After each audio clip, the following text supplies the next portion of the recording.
সিলেট সুনামগঞ্জে ঢলের পানি সড়ক উপচে ঢুকছে লোকালয়ে, বিদ্যুৎ বিচ্ছিন্ন বহু এলাকা, ঘরবাড়ি ছেড়ে আশ্রয় কেন্দ্রে ঠাঁই, বাঁধ ভেঙে মৌলভীবাজারেও নিম্নাঞ্চল প্লাবিত।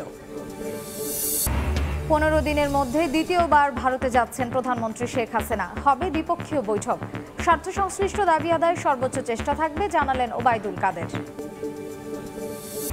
এবং হৃদরোগ বিশেষায়িত হাসপাতালের জরুরি বিভাগে নেই ইকো করার ব্যবস্থা, দেখা মেলেনি চিকিৎসকেরও। মিরপুরে ইসলামী ব্যাংক হাসপাতালে স্বাস্থ্যমন্ত্রীর অভিযান।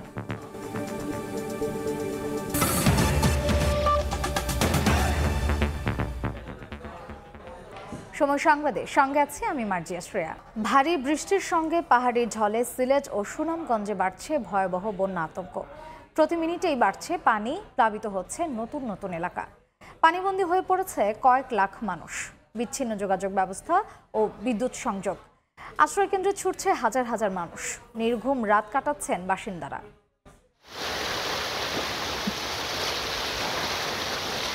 থই থই পানি ডুবে আছে গ্রামের শত শত বসতঘর, কোথাও টিনের চাল পানির নিচে।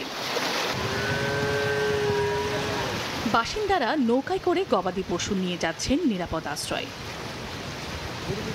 বন্যার কারণে এখন যোগাযোগ বিচ্ছিন্ন সুনামগঞ্জের তাহিরপুর উপজেলা। পানিবন্দী জীবনযাপন করছেন 6 লাখেরও বেশি মানুষ। সড়কের যান, রিকশা এখন নিজেই যাত্রী হয়ে যাচ্ছে নৌকায়। জেলা শহরের অলিগলিতে হানা দিয়েছে ঢলের পানি, রক্ষা পায়নি পুলিশ সুপারের কার্যালয় সহ সরকারি বিভিন্ন দফতরও। চরম দুর্ভোগে রয়েছেন বাসিন্দারা। পানি উঠিয়া বাচ্চা চলে বড় সমস্যা আছে, খাবার নিতাম নৌকা দিয়ে দেওয়া দিত, খুব ব্যস্ত একটা উপকার হইল। সদর উপজেলার হাসননগর, সুলতানপুর, আফতাবনগর, পূর্ব সুলতানপুর, হাসনবাহার, বুড়িস্থল সহ বেশ কয়েকটি এলাকার 2 শতাধিক পরিবার আশ্রয় নিয়েছে সুনামগঞ্জ সরকারি কলেজ সহ বিভিন্ন আশ্রয় কেন্দ্রে। ঘরের আসবাবপত্র, ধান, চাল অনেকটা অরক্ষিত রেখেই গবাদি পশু নিয়ে এসেছেন আশ্রয় কেন্দ্রে। এখানে পর্যাপ্ত খাবার সহায়তা না পাওয়ার অভিযোগ রয়েছে বাসিন্দাদের। বর্তমানে সরকারি কোনো খাদ্য আইছে না। দেখে মনে হবে কোনো খাল বা নদী, বাস্তবে এই সড়ক গোয়াইনঘাট উপজেলাকে সিলেটের সঙ্গে সংযুক্ত করেছে। এই সড়ক পথ দিয়ে যেতে হয় বিছানাকান্দি আর পান্তুমাই পর্যটন কেন্দ্রে। এখন এই পথের যাত্রীদের একমাত্র বাহন নৌকা। উজানের ঢল আর অতিবৃষ্টিতে সুরমা, কুশিয়ারা, সারি ও সারিগাং নদীর পানি 6টি পয়েন্টে বিপদসীমার উপর দিয়ে প্রবাহিত হচ্ছে। এতে সীমান্তবর্তী 5 উপজেলা সহ সিলেটের 13 উপজেলা ও সিটি কর্পোরেশনের বেশিরভাগ এলাকার বাসিন্দারা এখন পানিবন্দী। হুমকির মধ্যে বড়াইকান্দি বিদ্যুৎ উপকেন্দ্র, রক্ষায় কাজ করছে সেনাবাহিনী। অভিজাত এলাকা শাহজালাল উপশহরের বাসাবাড়ি ও ব্যবসা প্রতিষ্ঠান এখনও পানির নিচে। ব্যবসায়ীরা পড়েছেন মারাত্মক ক্ষতির মুখে। সিলেট ও সুনামগঞ্জে পানিবন্দী প্রায় 12.5 লাখ মানুষ। চন্দ্রা বিশ্বাস, ববি, সময় সংবাদ। এই মুহূর্তে সিলেটের কোম্পানিগঞ্জে আছেন রিপোর্টার ইকরামুল কবির এবং সুনামগঞ্জের নতুন পাড়া এলাকায় আছেন রিপোর্টার হিমাদ্রি শেখর ভদ্র। প্রথমে সরাসরি যাচ্ছি ইকরামের কাছে। আমি এই মুহূর্তে আছি সিলেটের কোম্পানিগঞ্জ উপজেলার। এই কোম্পানিগঞ্জ উপজেলার 6টি ইউনিয়নের প্রত্যেকটি পানিবন্দী আছে এবং ইউনিয়নবাসী একেবারে দুর্বিষহ অবস্থার মধ্যে আছে। আমি এই মুহূর্তে আছি তেলিখাল বাজারে এবং দেখতে পাচ্ছেন তেলিখাল বাজারের যেই সড়কটি, এই সড়কটি একেবারে নদীতে পরিণত হয়েছে, কারণ দুদিকে যেই খালি জায়গা আছে বা হাওরের মতন আছে, সেই জায়গার পানি এসে পুরো সড়কের উপর দিয়ে যাচ্ছে এবং এখানে যে দোকানপাট, এখানে বিভিন্ন ধর্মীয় প্রতিষ্ঠান আছে, এই এলাকার যে শিক্ষা প্রতিষ্ঠানগুলো আছে, বাসা বাড়ি আছে, সব পানির নিচে তলিয়ে গেছে এবং তলিয়ে যাওয়ার ফলে এখানকার মানুষ এক দুর্বিষহ অবস্থার মধ্যে আছে। এখানকার যে 5টি আশ্রয় কেন্দ্র আছে, 5টি আশ্রয় কেন্দ্রে জায়গা হচ্ছে না মানুষের। কোন কোন জায়গায় আমরা দেখেছি যানবাহনের উপর, ট্রাকের উপর তাঁবু টানিয়ে তারা সেখানে বসবাস করছে। সবকিছু মিলে বলা যায় এই কোম্পানিগঞ্জ, গোয়াইনঘাট, জৈন্তাপুর, জকিগঞ্জ, কানাইঘাট সহ সিলেটে যে 13টি উপজেলা রয়েছে, প্রত্যেকটি উপজেলার মানুষ পানিবন্দী আছে এবং নগরীর যে 42টি ওয়ার্ড আছে, 42টি ওয়ার্ডের অধিকাংশ ওয়ার্ডের মানুষ পানিবন্দী আছে। সবকিছু মিলে প্রায় 6-7 লাখ মানুষ সিলেটের এই দুর্ভোগের মধ্যে রয়েছে এবং এই দুর্ভোগ আপাতত সমাধান বা আপাতত এই পানি যাওয়ার কোনো লক্ষণ আপাতত দেখা যাচ্ছে না। কারণ হচ্ছে কি আগামীকাল এবং আগামী পরশু আবহাওয়া বিভাগ যেটা বলছে, আবহাওয়ার পূর্বাভাসে আগামীকাল এবং আগামী পরশু অতিবৃষ্টি হওয়ার সম্ভাবনা রয়েছে। তবে দেশের ভিতরে অতিবৃষ্টি হলেও যদি উজান থেকে পানি কম নামে তাহলে নদ নদীর পানিটাই নেমে যাবে। এই মুহূর্তে সিলেটের যে 4টি নদী আছে, 4টি নদীর 6টি পয়েন্টে পানি বিপদসীমার উপর দিয়ে প্রবাহিত হচ্ছে, সুরমা, কুশিয়ারা সহ অন্যান্য নদী। সরকারি পক্ষ থেকে প্রায় অর্ধ শতাধিক আশ্রয় শিবির খোলা হয়েছে। আশ্রয় কেন্দ্রগুলোতে অনেকে আশ্রয় নিচ্ছেন এবং সরকারের পক্ষ থেকে এই পর্যন্ত প্রায় 28 লক্ষ টাকা সরকারি নগদ অনুদান দেওয়া হয়েছে এবং 160 মেট্রিক টন চাল দেওয়া হয়েছে, শুকনো খাবার দেওয়া হয়েছে প্রায় 1,500 বস্তা। সবকিছু মিলে প্রশাসনের পক্ষ থেকে ব্যাপক চেষ্টা করা হচ্ছে এবং প্রশাসন যে অবস্থা রয়েছে সেই অবস্থার মধ্যে প্রশাসনের আসলে করা কিছুই নেই। প্রাকৃতিক দুর্যোগ, পানি আসছে, পানি যাচ্ছে এবং এই অবস্থায় মানুষের দুর্ভোগ খালি বাড়ছে, নতুন নতুন জায়গা প্লাবিত হচ্ছে এবং নতুন নতুন জায়গা প্লাবিত হওয়ার পর আগামী দিনগুলোতে কেমন অবস্থা হচ্ছে তা প্রশাসন বা কেউ বলতে পারছে না। মোটামুটি এই ছিল সিলেটের বন্যা পরিস্থিতির সব শেষ খবর। এবার আমি চলে যাচ্ছি সুনামগঞ্জের খবর জানার জন্য। সেখানে রয়েছেন আমাদের সহকর্মী হিমাদ্রি শেখর ভদ্র। আমি আছি সুনামগঞ্জ শহরের নতুন পাড়া আবাসিক এলাকায়। এই আবাসিক এলাকায় প্রায় 10,000-এর মতো বসত ঘর রয়েছে এবং প্রতিটি ঘরেরই নিম্নাঞ্চল প্লাবিত হয়ে গেছে। আপনারা দেখতে পাচ্ছেন যে এই নতুন পাড়া এলাকার প্রধান সড়কটি এটি পুরোপুরি প্লাবিত হয়ে গেছে। এই সড়ক দিয়ে এখন নৌকা চলাচল করছে এবং আমরা প্রতিক্ষণেই দেখে আসছি যে নৌকা দিয়ে মানুষজন চলাচল করছে এবং নিম্নাঞ্চলের মানুষজন এখানে আসা যাওয়া করছে। আমরা কথা বলেছিলাম এখানকার লোকজনের সাথে যে বিকেলের দিকে অনেকটা বৃষ্টিপাত কমে যাওয়ার ফলে নিম্নাঞ্চলের মানুষ কিছুটা ঘর থেকে বেরিয়ে আসতে সক্ষম হচ্ছেন এবং তারা অনেকটাই আশ্রয় কেন্দ্রে ছুটে যাচ্ছেন। আসলে পানি কমেনি, কিন্তু বৃষ্টিপাত কম হওয়ার ফলে নিম্নাঞ্চলের মানুষ যারা তারা একটু আশ্রয় কেন্দ্রে যাওয়ার সুযোগ পেয়েছেন। আমরা কথা বলেছিলাম এখানকার জনপ্রতিনিধির সাথে, কাউন্সিলরের সাথে। তিনি জানিয়েছেন যে এই যে অবস্থা, আসলে প্রত্যেকটা অবস্থা এটি শুধু নতুন পাড়া না, সুনামগঞ্জ পৌরসভার 9টি ওয়ার্ডের এই অবস্থায় বিরাজ করছে। আমরা কথা বলেছিলাম এখানকার লোকজনের সাথে, তারা জানিয়েছেন যে এই সমস্ত আবাসিক এলাকার নিচতলা আবাসিক যেগুলি নিচতলা অর্থাৎ গ্রাউন্ড ফ্লোর আছে সবগুলি প্লাবিত হয়েছে এবং এই প্লাবিত হওয়ার ফলে মানুষ জল নেমেছে আশ্রয় কেন্দ্রে। আমরা দুপুরের দিকে ছিলাম সুলতানপুর এলাকায়, ওখানে আমরা দেখিয়েছিলাম যে কী পরিমাণ বাড়ি ঘরের উপর দিয়ে মানুষের উপর বন্যার পানি প্রবাহিত হচ্ছে এবং তারা জানিয়েছেন যে এই যে বন্যা এটা অস্বাভাবিকভাবে বৃদ্ধি পেয়েছে এবং আমরা কিছুক্ষণের মধ্যে অর্থাৎ আজকে সকালের থেকেই এই বন্যার পানি হঠাৎ করে বৃদ্ধি পেয়ে পুরো সুনামগঞ্জকে প্লাবিত করেছে। এটি শুধু সুনামগঞ্জের সদরের চিত্র নয় এবং সুনামগঞ্জের 12টি উপজেলার চিত্রই বলা যায়। এটি এখানে লাখ লাখ মানুষ পানিবন্দী হয়ে আছেন। আসলে 516টি আশ্রয় কেন্দ্র খোলা হয়েছে এবং 516টি আশ্রয় কেন্দ্রে অসংখ্য মানুষ আশ্রয় নিয়েছেন। তাদেরকে বিভিন্নভাবে সহযোগিতা করছে সরকার, শুকনো খাবার, রান্না করা খাবার সহ বিভিন্ন খাদ্য বিতরণ করে তাদেরকে সহযোগিতা করেছে। তারপরেও মানুষ যথেষ্ট পরিমাণ ত্রাণ না পাওয়ার একটা অভিযোগ করেন। আমরা কথা বলেছিলাম জেলা প্রশাসনের সাথে, তিনি জানিয়েছেন যে এখন পর্যন্ত প্রত্যেকটি উপজেলা এবং প্রত্যেকটি আশ্রয় কেন্দ্রে পর্যাপ্ত পরিমাণ শুকনো খাবার এবং জিআর চাল দেওয়া হয়েছে, নগদ টাকা দেওয়া হয়েছে। সেই থেকে প্রশাসনের পক্ষ থেকে কোনো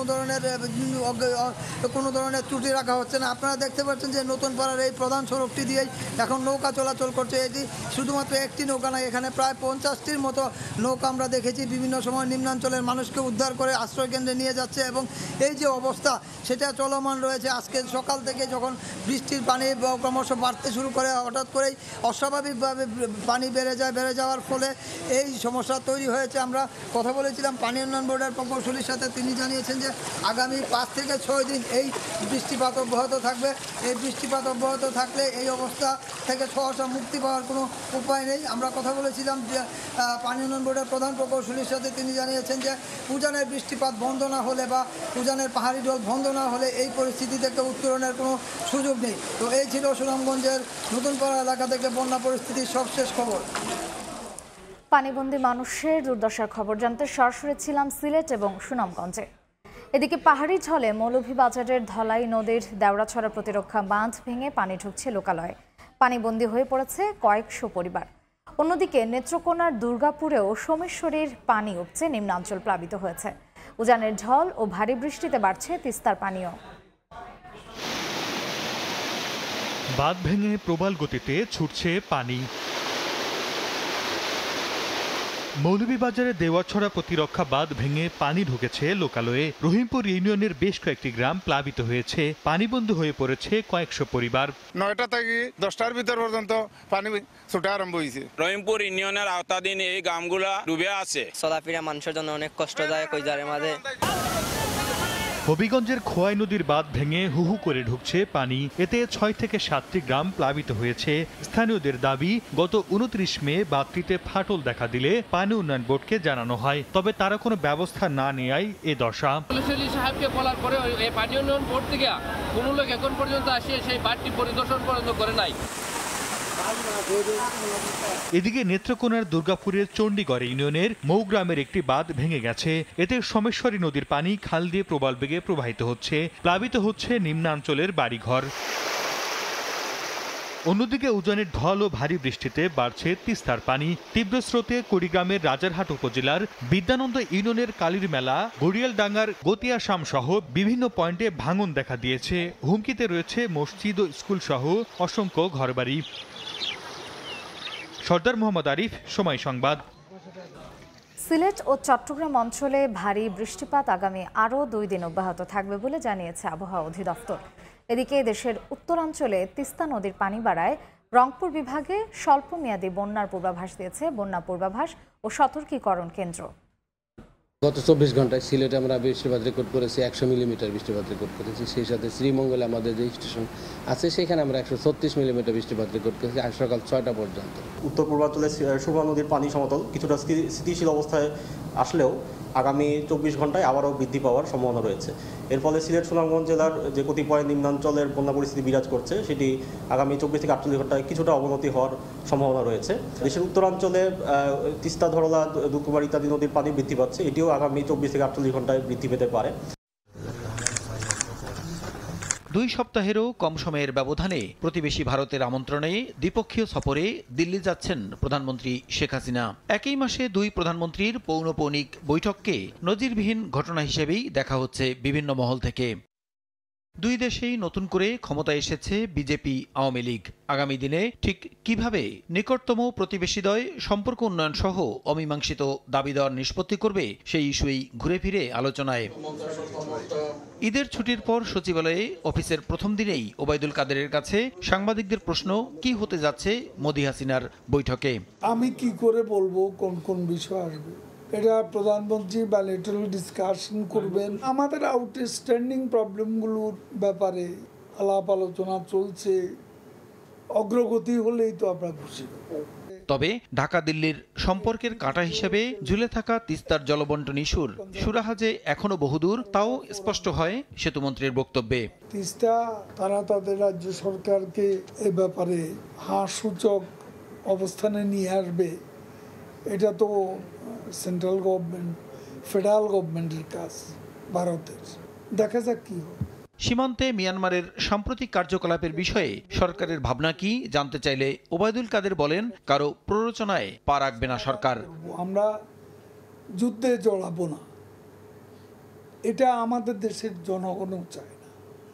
এখন ফখরুল সাহেব যদি যুদ্ধে জড়াতে চান তাহলে প্রভোকেশনের ফাঁদে আমরা পড়তে পারি। তারা যদি আক্রমণে আসে আমরা কি বসে থাকবো? আমরা বসে বসে আঙুল চুষবো?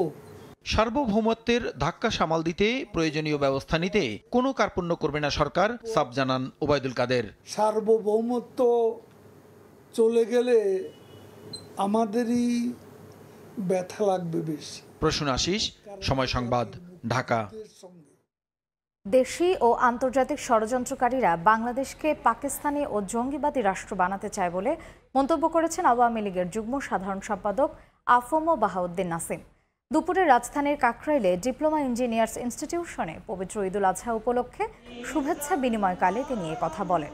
এ সময় দেশ ও স্বাধীনতা বিরোধীরা যেন মাথা চাড়া দিয়ে উঠতে না পারে, এজন্য সবাইকে সজাগ থাকার আহ্বান জানিয়ে বলেন, বিএনপি জামায়াত দেশকে পছন্দ করে না, তারা পছন্দ করে পাকিস্তানকে। তাদের ষড়যন্ত্রকে রুখে দিতে সবাইকে ঐক্যবদ্ধ থাকার পরামর্শ এই নেতার। হৃদরোগের বিশেষায়িত হাসপাতাল অথচ জরুরি বিভাগে নেই ইকো করার ব্যবস্থা। 15 মিনিটেও দেখা মেলেনি বিশেষজ্ঞ চিকিৎসকের। মিরপুরের ইসলামী ব্যাংক হাসপাতাল ও কার্ডিয়াক সেন্টারে হঠাৎ পরিদর্শনে গিয়ে এমন অনিয়ম পান স্বাস্থ্যমন্ত্রী। 7 দিনের আলটিমেটাম দিয়ে সঠিক ব্যবস্থাপনা নিশ্চিতের তাগিদ দেন তিনি। হাসপাতাল এবং কার্ডিয়াক সেন্টার অর্থাৎ হৃদরোগের জন্য এটি বিশেষায়িত, অথচ এর এমার্জেন্সি বিভাগে ইসিজি সহ অন্যান্য যন্ত্রপাতি আধুনিক হলেও এখানে নেই ইকো করার ব্যবস্থা। অর্থাৎ তাৎক্ষণিকভাবে ইকো করতে হলে রোগীকে নিয়ে যেতে হবে 3 তলা অথবা 5 তলায়। ইমার্জেন্সি এখানে কোনো রোগী আসলে আমরা সাথে সাথে ইনস্ট্যান্ট তো আমাদের শিশু তো আমাদের আছে, তখন শিশুর সাথে আমরা কন্ট্যাক্ট করি। হৃদরোগের বিশেষায়িত হাসপাতাল, অথচ মন্ত্রী আসার পরেও একজন বিশেষজ্ঞ ইমার্জেন্সিতে দিতে সময় লেগেছে 15 থেকে 20 মিনিট। আবার হাসপাতালের রিসিপশনে লাইসেন্স টাঙিয়ে রাখার কথা হলেও তা মানা হয়নি। কর্তৃপক্ষই বলছেন 50 বেডের হাসপাতালে রোগী রয়েছে তার চেয়ে বেশি। ইমার্জেন্সি মেডিকেশন যেগুলো দরকার সেগুলো আমাদের কাছে আছে, কিন্তু ইকো মানে সাথে একটা পেশেন্ট আসলে সাথে সাথে ইকো করতে হবে সেটা নট লাইকলি। আমরা ইমার্জেন্সিতে গিয়েছি, ওখানে একটা রোগী ছিল যে কার্ডিয়াক কনসাল্ট আসতে একটু দেরি হয়েছিল, এগুলো আমরা সংশোধন করতে বলেছি। পরে হাসপাতালের আইসিইউ সিসিইউ ঘুরে দেখেন মন্ত্রী প্রাথমিকভাবে 7 দিনের আলটিমেটামে এসব অসঙ্গতি ঠিক করার নির্দেশ দেন তিনি। তোমার লাইসেন্সে যা আছে সেটুকু রুগী রাখা উচিত, এর বেশি রাখা উচিত না। সবসময় যেন একটা ভালো ব্যবস্থা থাকে সেটা আমি ওনাদেরকে বলে গেছি, ওনাদেরকে সময় দিছি। আবার হয়তো আমার লোকজন এসে আবার দেখবে। এর আগে এভার কেয়ার হাসপাতাল পরিদর্শন করেন সামন্তলাল সেন। এ সময় মানসম্মত সেবা নিশ্চিতে তাগিদ দেন তিনি। রাশেদ লিমন, সময় সংবাদ, ঢাকা। ঈদের ছুটি শেষে রাজধানীতে ফিরতে শুরু করেছেন কর্মজীবী মানুষ। ভিড় ছিল সড়ক, রেল ও নৌপথে। এদিকে যারা কাজের তাগিদে ঈদে বাড়ি যেতে পারেননি তারা অনেকেই এখন ছুটেছেন বাড়ির পানে। দায়িত্বের কাছে হার মেনেছে আবেগ, ভালোবাসা। ঈদের আমেজ না কাটতেই এক বুক আক্ষেপ নিয়ে এবার কর্মস্থলে ফেরার পালা। ঈদের মাত্র একদিন পরই খুলেছে সরকারি বেসরকারি প্রায় সব প্রতিষ্ঠান। বুধবার সকাল থেকেই রাজধানীমুখী মানুষের ভিড় ছিল কমলাপুর রেল স্টেশনে। যাত্রী বোঝাই প্রতিটি ট্রেন থেকে নেমে প্রায় সবারই গন্তব্য ছিল কর্মস্থল। পরিবার ছেড়ে তো আসতে ইচ্ছে করে না, তারপরে কর্মস্থলের প্রয়োজনে আসতে হয়। পরিবার ছেড়ে তো চলে আসতে হয়, সেটা হলো যে চাকরি করলে তো আসতেই হবে। সড়কের চিত্র কিছুটা ভিন্ন। গাবতলী, সায়দাবাদ, মহাখালী সহ সব বাস টার্মিনালেই যাত্রী চাপ ছিল তুলনামূলক কম। অফিস খোলায় পরিবার ছেড়ে অনেকে একাই ফিরেছেন রাজধানীতে। 3 দিনের জন্য ঈদের ছুটি পাইলাম, বাড়িতে গেলাম, আবার কষ্ট হইতেছে, ফ্যামিলিকে ছেড়ে চলে আসলাম ঢাকায়। ঢাকায় কর্ম করি তো পরিবারের জন্যই, পরিবারের দিক চিন্তা করে আমরা ঢাকা চলে আসি। এদিকে যারা কাজের তাগিদে ইট পাথরের শহরেই উদযাপন করেছেন ঈদ, তাদের কেউ কেউ এখন ছুটেছেন বাড়ির পানে। ভিড় করছেন বাস টার্মিনাল, রেল স্টেশন কিংবা সদর ঘাটে। ঈদের পর যাইতেছে, কাজ বাস আছিল, আমি যাইতে দেব না, এখন না গেলে পরে আর ছুটি পাব না। ভোরে পাটুরিয়া, দৌলদিয়া ঘাটে ছিল যাত্রী চাপ। বলছেন পরিবারের সঙ্গে ঈদ কাটিয়ে এবার নির্বিঘ্নেই ঢাকায় ফিরতে পেরেছেন তারা। ধ্রুব ব্যানার্জি, সময় সংবাদ, ঢাকা। বঙ্গবন্ধু শেখ মুজিব রেল সেতুর 4.8 কিলোমিটারের পুরো অংশই এখন দৃশ্যমান। সেতুর মূল কাঠামো নির্মাণের পাশাপাশি শেষের পথে নদীর 2 পারের অ্যাপ্রোচ ডাবল লাইনের রেলপথ বসানোর কাজ। নদী পাড়ে নির্মিত হচ্ছে আধুনিক মানের 2টি রেল স্টেশনও। প্রকল্প সংশ্লিষ্টরা বলছেন আইকনিক স্টেশনগুলোতে যাত্রীদের জন্য থাকবে বিশ্বমানের নানা সুযোগ সুবিধা। রিঙ্কু কুণ্ডুর প্রতিবেদন, ছবি তুলেছেন অমৃত সেন। যমুনার বুকে এখন দৃশ্যমান বঙ্গবন্ধু শেখ মুজিব রেল সেতুর 4.8 কিলোমিটারের মূল কাঠামোর পুরো অংশই। সেতুর সবগুলো পিলার ও স্প্যান বসানো শেষ করে এখন স্প্যানের ওপর বসানো হচ্ছে স্লিপারবিহীন রেল লাইন। দেশের দীর্ঘতম এই রেল সেতুর মূল কাঠামো নির্মাণের পাশাপাশি নদীর দুপারে নির্মিত হচ্ছে আধুনিক মানের 2টি রেল স্টেশন। সেই সঙ্গে ব্রিজ থেকে দুপারের স্টেশন পর্যন্ত থাকছে অ্যাপ্রোচ ডাবল লাইন সুবিধা। প্ল্যাটফর্ম ডেভেলপমেন্ট করছি, এটা শেষের দিকে, এবং সেই সঙ্গে এখানে 6টা রেল লাইন হবে, তার 2টা মোটামুটি চালু আছে, যেখান দিয়ে বর্তমান ট্রেন চলছে, আর বাকি 4টার কাজও চলছে। স্টেশনের এক পাশ থেকে অন্য পাশে নিরাপদে পারাপারের জন্য থাকছে লিফটের সুবিধা সম্বলিত ফুট ওভারব্রিজ, বিশাল গাড়ি পার্কিং সুবিধা, সুপরিসর বিশ্রামাগার, শিশুদের জন্য বেস্ট ফিডিং রুম সহ যাত্রীদের সেবায় বিভিন্ন সুযোগ সুবিধা। উত্তর দিকের প্ল্যাটফর্ম কমপ্লিট হয়ে গেছে, দক্ষিণ দিকের প্ল্যাটফর্ম কাজ চলমান আছে। অত্যাধুনিক মানের স্টেশন বিল্ডিং করা হচ্ছে, যেটা আমাদের একরকম বলতে গেলে কমলাপুরেও আমাদের নাই। চলতি বছরের ডিসেম্বরে পুরো প্রকল্পের কাজ শেষ হবে বলে জানান প্রকল্প পরিচালক। এই প্রকল্পের মেয়াদ কিন্তু ডিসেম্বর 2025 পর্যন্ত আছে। তো এর মধ্যেই আমরা এই এইসব আনুষঙ্গিক নির্মাণ কাজও আলাদা কন্ট্রাক্টের মাধ্যমে সম্পন্ন করব বলে আশা করছি। যমুনার বুকে নির্মাণাধীন বঙ্গবন্ধু শেখ মুজিব রেল সেতুর নির্মাণ ব্যয় ধরা হয়েছে প্রায় 16,781 কোটি টাকা। জাপান ও বাংলাদেশ সরকারের যৌথ অর্থায়নে প্রকল্পটি বাস্তবায়ন করছে জাইকা। রিঙ্কু কুন্ডু, সময় সংবাদ, সিরাজগঞ্জ। সময় সংবাদে আরও থাকছে। অ্যান্টিগায় সুপার 8 অস্ট্রেলিয়ার বিপক্ষে ম্যাচ সামনে রেখে ফ্লাড লাইটে ফিল্ডিং অনুশীলন বাংলাদেশের। ছিলেন না শান্ত ও সাকিব। ফিটনেসে বাড়তি গুরুত্ব লিটনের।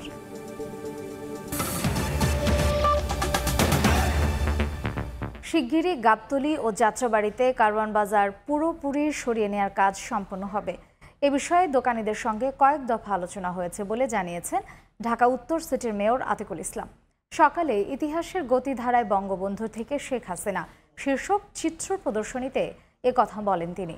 মেয়র জানান, কাওলা এলাকা এলিভেটেড এক্সপ্রেসওয়ের নিচে ময়লার স্তূপ সরিয়ে শিশুদের জন্য খেলার জায়গা করে দেওয়া হবে। এছাড়া তেজগাঁওয়ের আনিসুল হক সড়ক এলাকায় 5 একর জমির ওপর ট্রাক ও বাস স্ট্যান্ড নির্মাণ হচ্ছে বলেও জানান মেয়র আতিক।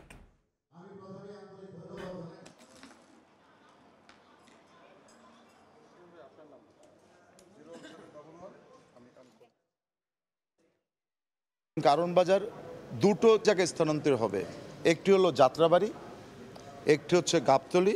যাত্রাবাড়িতে যেই জায়গাটা যাবে সেই জায়গাটাতে দখল আছে অন্যদের দ্বারা। আমার সাথে দক্ষিণের মেয়র মহোদয়ের সাথে কথা হয়েছে, উনি বলেছেন যারা দখল করে রেখেছে যাত্রাবাড়িটাকে অবৈধভাবে তাদেরকে উচ্ছেদ করে দেবেন। ঢাকা জেলা আওয়ামী লীগের অফিস শুরু হয় তখন কিন্তু আমরা দেখেছি এই সামনে কিন্তু ট্রাক কিন্তু থাকে। এই ট্রাক স্ট্যান্ডকে স্থায়ীভাবে করার জন্য 5 একর জায়গা ঢাকা উত্তর সিটি কর্পোরেশন বরাদ্দ পেয়েছে ট্রাক স্ট্যান্ড এবং বাস স্ট্যান্ড করার জন্য। ঈদের তৃতীয় দিনে আপনজনদের সঙ্গে সময় কাটাতে বিনোদন কেন্দ্রগুলোতে ভিড় করছে মানুষ। এই মুহূর্তে রাজধানীর শ্যামলী শিশু মেলায় আছেন রিপোর্টার চন্দ্রিমা চৌধুরী এবং চট্টগ্রামে চিড়িয়াখানায় আছেন পার্থপ্রতিম বিশ্বাস। সরাসরি প্রথমে যাচ্ছি চন্দ্রিমার কাছে।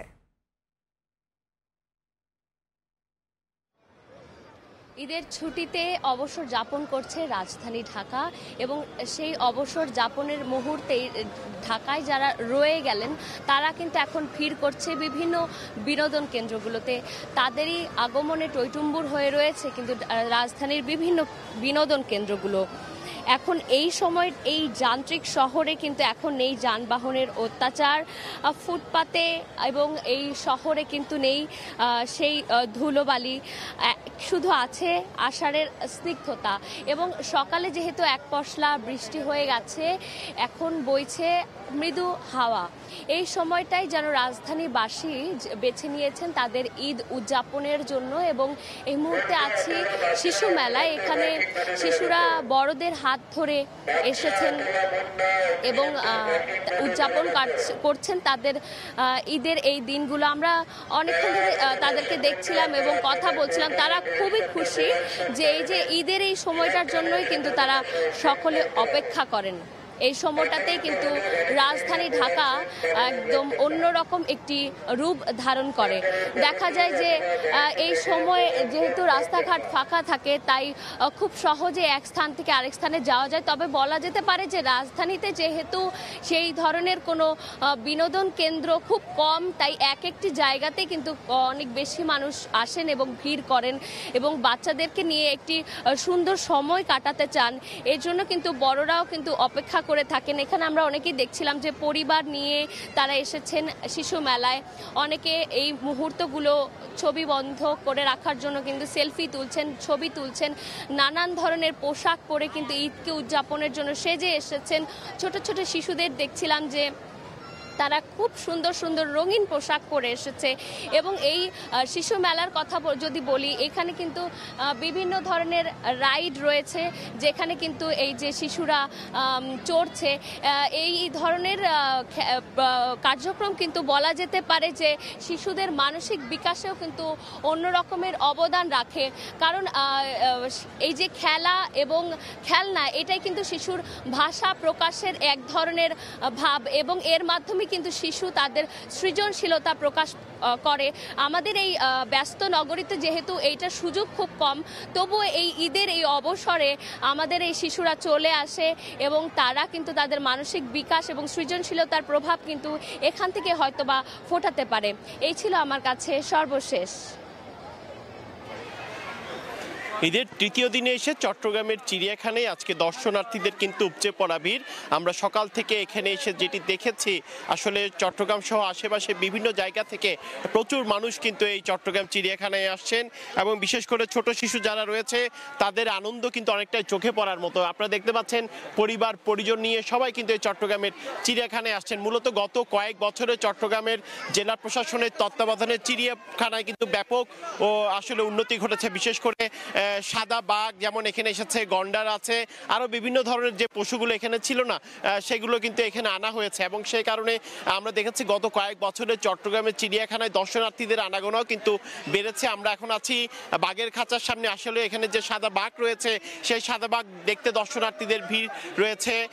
বিভিন্ন ধরনের কিন্তু সাপ, এছাড়া গন্ডার, পশু পাখি দেখতে কিন্তু আমরা দেখছি প্রচুর মানুষ কিন্তু বিভিন্ন জায়গা থেকে কিন্তু এখানে এসেছেন। আসলে ঈদের যে দুটি বন্ধ, সেই দুটি বন্ধ ছাড়া বড় আর বন্ধ পাওয়া যায় না। এই বন্ধগুলো যাতে পরিবার পরিজন নিয়ে ঈদের আনন্দটুকু উদযাপন করা যায় সেই জন্য আমরা দেখছি প্রচুর মানুষ কিন্তু এখানে তাদের যে পরিবারের সদস্যরা রয়েছে সেই পরিবারের সদস্যদেরকে নিয়ে কিন্তু তারা এই চট্টগ্রাম চিড়িয়াখানায় আসছেন এবং আগামী আরও কয়েকদিন প্রচুর মানুষের উপস্থিতি ভিড় থাকবে এমনটাই কিন্তু মনে করছেন চট্টগ্রাম চিড়িয়াখানা কর্তৃপক্ষ। সে কারণে যারা দর্শনার্থীরা আসছেন তারা যাতে নির্বিঘ্নে পরিবার পরিজন নিয়ে আনন্দ করে চিড়িয়াখানার যে সৌন্দর্য রয়েছে সেই সৌন্দর্যটুকু উপভোগ করতে পারে সেই জন্য কিন্তু পর্যাপ্ত ব্যবস্থা গ্রহণ করা হয়েছে এমনটাই কিন্তু আমাদেরকে তারা বলছেন। এবং আমরা বিশেষ করে দেখেছি দুপুরের পর থেকে বেলা যত বেড়েছে ততই কিন্তু দর্শনার্থীদের আনাগোনা বেড়েছে। শুধু যে চট্টগ্রাম শহরের আশেপাশে মানুষজনই কিন্তু এখানে এসেছেন তা কিন্তু নয়। আমরা জানি দেখেছি বিভিন্ন দূর দূরান্ত থেকে প্রচুর মানুষ এই চট্টগ্রাম চিড়িয়াখানায় ভিড় করছেন, পরিবার পরিজন নিয়ে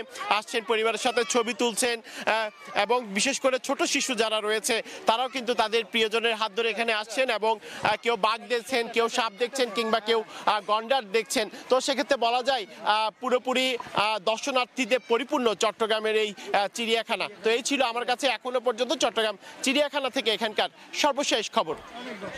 দেশের বাইরের খবর। নির্বাচনের আগে 5 লাখ অভিবাসীকে বৈধতা দিতে যাচ্ছেন মার্কিন প্রেসিডেন্ট জো বাইডেন। যারা কমপক্ষে 10 বছর ধরে যুক্তরাষ্ট্রে বসবাস করছেন তাদের ক্ষেত্রে প্রযোজ্য হবে এই পদক্ষেপ। আসন্ন প্রেসিডেন্সিয়াল নির্বাচনের আগে বাইডেন প্রশাসনের এমন নীতিকে বুদ্ধিদীপ্ত সিদ্ধান্ত হিসেবে দেখছেন রাজনৈতিক বিশ্লেষকরা। যুক্তরাষ্ট্র থেকে দস্তগীর জাহাঙ্গীরের প্রতিবেদন। যতই সময় গড়াচ্ছে ততই ঘনিয়ে আসছে যুক্তরাষ্ট্রের প্রেসিডেন্সিয়াল নির্বাচন। কিছুদিন আগেও হান্টার বাইডেনের আগ্নেয়াস্ত্র সংক্রান্ত মামলায় সরগম ছিল আন্তর্জাতিক গণমাধ্যমগুলো। এবার নতুন অভিবাসন নীতি ঘোষণা করে আলোচনায় এলেন প্রেসিডেন্ট জো বাইডেন। মঙ্গলবার হোয়াইট হাউসের এক বিবৃতিতে অবৈধ অভিবাসীদের বৈধ করার ঘোষণা দিয়েছেন মার্কিন প্রেসিডেন্ট। যারা কমপক্ষে 10 বছর ধরে দেশটিতে বসবাস করছেন তাদের কাজের অনুমতি দেবে প্রশাসন। এতে বৈধ হওয়ার কপাল খুলছে 5 লাখের বেশি দম্পতি। প্যারোলিন প্লেস নামের এই পদক্ষেপটি অভিবাসীদের জন্য গ্রিন কার্ড ও নাগরিকত্ব পাওয়ার পথ আরো সহজ করবে। এখানেই শেষ নয়, যুক্তরাষ্ট্রের বিশ্ববিদ্যালয় থেকে যারা স্নাতক সম্পন্ন করেছেন তাদেরও আনা হবে এই নীতির আওতায়। বৈধ হতে খুব দ্রুতই প্রার্থীরা আবেদনপত্র জমা দিতে পারবেন বলে জানিয়েছেন সংশ্লিষ্টরা। I will work with anyone to solve these problems. That's my responsibility as president. I'm not interested in playing politics with the border or immigration. I'm interested in fixing it. বেশ কয়েক বছর ধরেই অনথিভুক্ত অভিবাসীদের অগ্রাধিকার দেওয়ার ব্যাপারে প্রশাসনকে অনুরোধ জানিয়ে আসছিলেন অভিবাসন আইনজীবীরা। নতুন নীতির বিষয়ে তারা বলেছেন এটি বাইডেন প্রশাসনের একটি বুদ্ধিদীপ্ত রাজনৈতিক পদক্ষেপ। আসন্ন নির্বাচনে নেভাডা ও অ্যারিজোনার মতো গুরুত্বপূর্ণ রাজ্যগুলোতে লেতিন ভোটারদের সমর্থন পেতে মরিয়া বাইডেন। এর অংশ হিসাবেই এমন পদক্ষেপ নিলেন তিনি। এই পদক্ষেপটি প্রায় 5 লক্ষাধিক আমেরিকান পরিবার এবং 21 বছরের কম বয়সী অভিবাসীদের প্রায় 50,000 অনাগরিক সন্তানদের আইনি মর্যাদা এবং সুরক্ষা প্রদান করবে। বাংলাদেশি অভিবাসীরাও এই আইনি সুরক্ষা পাবেন। যুক্তরাষ্ট্রের প্রেসিডেন্ট নির্বাচনকে সামনে রেখে বাইডেনের এই ঘোষণাকে ভোট কেনার রাজনৈতিক চাল বলেই বিশ্লেষকরা মনে করছেন। দস্তগীর জাহাঙ্গীর, সময় সংবাদ, ওয়াশিংটন ডিসি। যুক্তরাষ্ট্রের আধিপত্যের বিরুদ্ধে রাশিয়া লড়াই চালিয়ে যাচ্ছে বলে মন্তব্য করেছেন প্রেসিডেন্ট ভ্লাদিমির পুতিন। পিয়ংইয়ংয়ে উত্তর কোরিয়ার সর্বোচ্চ নেতা কিম জং উনের সঙ্গে একান্ত বৈঠকে তিনি এই মন্তব্য করেন। এ সময় ইউক্রেন যুদ্ধে রাশিয়াকে অকুণ্ঠ সমর্থনের আশ্বাস দেন কিম। দীর্ঘ ২৪ বছর পর পিয়ংইয়ংয়ে বিরল সফরে রাশিয়ার প্রেসিডেন্ট ভ্লাদিমির পুতিন। জমকালো আয়োজনে বরণ করা হয় পুতিনকে। বুধবার উত্তর কোরিয়ার সর্বোচ্চ নেতা কিম জং উনের সঙ্গে একান্তে বৈঠক করেন পুতিন। এতে দুই দেশের পারস্পরিক সম্পর্ক, সামরিক সহযোগিতা সহ কৌশলগত বিভিন্ন বিষয় নিয়ে আলোচনা করেন দুই শীর্ষ নেতা। এ সময় পুতিন বলেন, ইউক্রেনের বিরুদ্ধে লড়াইয়ে রাশিয়ার পাশে থাকবে পিয়ংইয়ং। যুক্তরাষ্ট্রের আধিপত্যের বিরুদ্ধে মস্কো প্রতিনিয়ত লড়াই চালিয়ে যাচ্ছে বলেও জানান পুতিন। পুতিনের এই সফরকে ভালো চোখে দেখছে না দক্ষিণ কোরিয়া ও যুক্তরাষ্ট্র। সিওলের আশঙ্কা, রুশ প্রেসিডেন্টের সফরের কারণে মস্কো ও পিয়ংইয়ং এর মধ্যে সামরিক সহযোগিতা বাড়বে, যা আঞ্চলিক নিরাপত্তা হুমকির মুখে পড়বে। দক্ষিণ কোরিয়া, যুক্তরাষ্ট্র ও ইউক্রেন দীর্ঘদিন ধরে অভিযোগ করে আসছে, জাতিসংঘের নিষেধাজ্ঞা উপেক্ষা করে রাশিয়াকে অস্ত্র সরবরাহ করছে উত্তর কোরিয়া, আর মস্কো সেসব অস্ত্র ইউক্রেন যুদ্ধে ব্যবহার করছে। এর বিপরীতে রাশিয়ার কাছ থেকে স্যাটেলাইট কর্মসূচিতে প্রযুক্তিগত সহায়তা পাচ্ছে উত্তর কোরিয়া। যদিও এসব অভিযোগ পাত্তা দিচ্ছে না কিম প্রশাসন। খেলার খবর। বৃষ্টিতে দিনের অনুশীলন পণ্ড হওয়ার পর সন্ধ্যায় সুপার 8-এর ভেন্যু স্যার ভিভিয়ান রিচার্ডস স্টেডিয়ামে ফিল্ডিং অনুশীলন করেছে বাংলাদেশ ক্রিকেট দল। প্রায় 2 ঘন্টা মাঠে ঘাম ঝরেন ক্রিকেটাররা। গ্রাউন্ড ফিল্ডিংয়ের সঙ্গে করা হয় ক্যাচিং প্র্যাকটিসও। যদিও এদিন অনুশীলন করেননি অধিনায়ক নাজমুল হোসেন শান্ত ও সাকিব আল হাসান। অ্যান্টিগা থেকে সাজিদ মুস্তাহিদের রিপোর্ট। টিম মিটিং শেষেই ব্যস্ততা শুরু। 3 গ্রুপে ভাগ হয়ে শুরু হয় ফিল্ডিং অনুশীলন। গ্রাউন্ড ফিল্ডিং এর পাশাপাশি চলে ক্যাচিং প্র্যাকটিস। বিশ্বকাপে খেলতে আসার পর এই প্রথম কোনো অনুশীলন সেশন মিস করেন অধিনায়ক নাজমুল হোসেন শান্ত। ছিলেন না সাকিব আল হাসানও। কোনো চোট বা ইনজুরি নয়, কোচের কাছ থেকে ছুটি নিয়েই অনুশীলনে আসেননি দুই ক্রিকেটার। অবশ্য দলের সঙ্গে মাঠে আসলেও ফিল্ডিং অনুশীলন করেননি লিটন দাস। রানিং এর পাশাপাশি কাজ করেন ফিটনেস নিয়ে। এরপর স্পিন বোলিং কোচ মুশতাক আহমেদের সঙ্গে দীর্ঘ সময় কথা বলেন অফ ফর্মে থাকা এই ওপেনার। স্পিন বোলিং এর দীক্ষা দেওয়ার পাশাপাশি মেন্টরিং এর কাজটাও ভালোই করেন কিংবদন্তি স্পিনার, যার সুফল পেয়েছেন রিশাদও।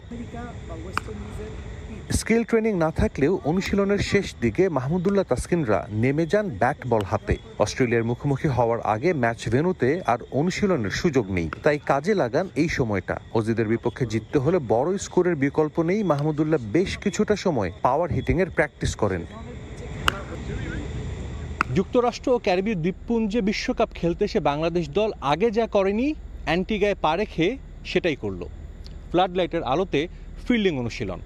সেন্ট ভিনসেন্টের নেপালের বিপক্ষে সবশেষ ম্যাচে এই ফ্লাড লাইটের আলোতেই ফিল্ডিং করতে কিছুটা সমস্যায় ভুগতে হয়েছিল বাংলাদেশ দলকে। হয়েছিল বেশ কিছু মিসফিল্ডিংও। তবে অস্ট্রেলিয়ার বিপক্ষে সেই ভুল করতে চায় না বাংলাদেশ, কারণ এই বিশ্বকাপে একটা রানও অনেক বেশি দামি, যা নেপালের চেয়ে ভালো হয়তো আর কেউ জানে না। স্যার ভিভিয়ান রিচার্ডস স্টেডিয়াম থেকে সাজিদ মুস্তাহিদ, সময় সংবাদ, অ্যান্টিগা। অ্যান্টিগার স্যার ভিভিয়ান রিচার্ডস স্টেডিয়ামে হবে টাইগারদের সুপার 8-এর 2 ম্যাচ। নর্থ সাউন্ডে গ্রুপ পর্বে হওয়া 4 ম্যাচে পেসাররা আধিপত্য দেখালেও উইকেট থেকে সহায়তা পায় স্পিনাররাও। এবারের বিশ্বকাপে এখনও কোনো বড় স্কোর দেখেনি এই ভেন্যু, তবে যে রেকর্ড বদলে যেতে পারে সুপার 8-এ। অ্যান্টিগা থেকে সাজিদ মুস্তাহিদের আরও একটি রিপোর্ট। চলতি টি-20 বিশ্বকাপে এখন পর্যন্ত এই ভেন্যুতে অনুষ্ঠিত হয়েছে গ্রুপ পর্বের 4টি ম্যাচ। বাংলাদেশ অস্ট্রেলিয়ার বিপক্ষে খেলবে এই মাঠেই, তবে তার আগে আরও একটি ম্যাচ অনুষ্ঠিত হবে। চলতি বিশ্বকাপে সবচেয়ে বেশি আলোচনা সমালোচনা হয়েছে উইকেট নিয়ে। যুক্তরাষ্ট্রের উইকেট সবগুলোই ছিল আন্ডার প্রিপেয়ার্ড এবং সেগুলোতে ব্যাটসম্যানদের রীতিমতো ধুঁকতে হয়েছে।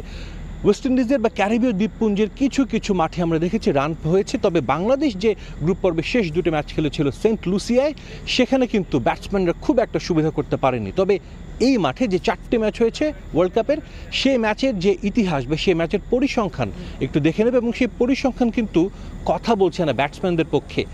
ইংল্যান্ড অস্ট্রেলিয়া এখানে ম্যাচ খেলেছে এবং তাদের প্রতিপক্ষ ছিল কিন্তু অ্যাসোসিয়েট নেশন, আমরা বলতে পারি অসম প্রতিপক্ষের লড়াই, এবং যার কারণে সে ম্যাচগুলো খুবই একপেশে হয়েছিল। ইংল্যান্ড অস্ট্রেলিয়া আধিপত্য বিস্তার করে জয় তুলে নেয়। তবে 2 অ্যাসোসিয়েট নেশনও কিন্তু এখানে মুখোমুখি হয়েছিল, ওমান এবং স্কটল্যান্ড। তবে বাংলাদেশ তার আগে সাউথ আফ্রিকা এবং ইউএসের একটা ম্যাচ রয়েছে, সেই ম্যাচ থেকে বাংলাদেশ দল কিছুটা হলেও আঁচ করতে পারে যে উইকেট কেমন আচরণ করতে পারে। এই ভিভিয়ান রিচার্ড স্টেডিয়ামে ওয়ার্ল্ড কাপের এখন পর্যন্ত যে 4টে ম্যাচ অনুষ্ঠিত হয়েছে, এই 4 ম্যাচে মোট 41 উইকেটের পতন হয়েছিল, যার 38টা তুলে নেয় বোলাররা, এবং এই 38 উইকেটের মধ্যে 26টাই কিন্তু পেয়েছেন পেসাররা, যা থেকে বাংলাদেশের সমর্থক টিম ম্যানেজমেন্ট একটু আশাবাদী কিন্তু হতেই পারেন। বিশ্বকাপ এখন পর্যন্ত বোলাররাই কিন্তু বাংলাদেশ দলকে টেনে নিচ্ছেন। ব্যাটসম্যানরা প্রায় প্রতিটি ম্যাচে ব্যর্থ হয়েছেন, কিন্তু বোলাররা তাদের কাজটা ঠিকঠাকভাবে পালন করে যাচ্ছেন।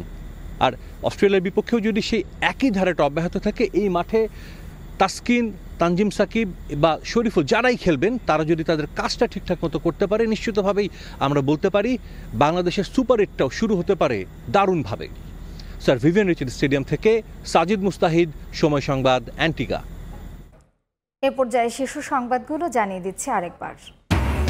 সিলেট সুনামগঞ্জে ঝড়ের পানি, সড়ক উপচে ঢুকছে লোকালয়ে, বিদ্যুৎ বিচ্ছিন্ন বহু এলাকা, ঘরবাড়ি ছেড়ে আশ্রয় কেন্দ্রে ছাই, বাঁধ ভেঙে মৌলভীবাজারেও নিম্নাঞ্চল প্লাবিত।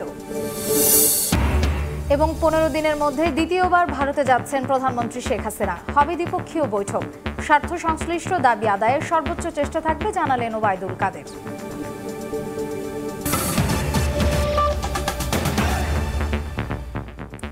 এই ছিল সময় সংবাদে। এরপর বাংলার সময় আপনাদের সঙ্গে থাকবেন সহকর্মী সজল মিত্র রিচার্ড। শ্রেয়া, আপনাকে ধন্যবাদ।